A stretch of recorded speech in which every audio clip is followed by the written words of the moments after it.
রায়গঞ্জ বিধানসভা উপনির্বাচনের ফলাফল প্রকাশিত হওয়ার পর সামাজিক মাধ্যমে তৃণমূল কংগ্রেসের জয়ী প্রার্থীকে শুভেচ্ছা জানানোর পাশাপাশি আক্রমণাত্মক পোস্ট করলেন পরাজিত কংগ্রেস প্রার্থী মোহিত সেনগুপ্ত।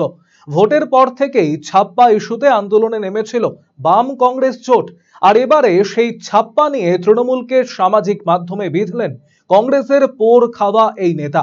তিনি তার ফেসবুক পোস্টে লেখেন, অভিনন্দন জানাই রায়গঞ্জ বিধানসভা উপনির্বাচনের জয়ী প্রার্থী কৃষ্ণ কল্যাণী মহাশয়কে। সাথে যারা আমায় ভোট দিয়েছেন তাদের প্রতি আমি কৃতজ্ঞ।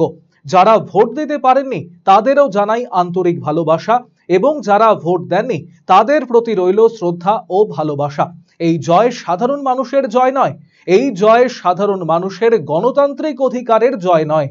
এই জয় বিক্রি হয়ে যাওয়া শাসকের দলদাস পরিণত হওয়া জেলা প্রশাসন ও পুলিশ প্রশাসনের জয়।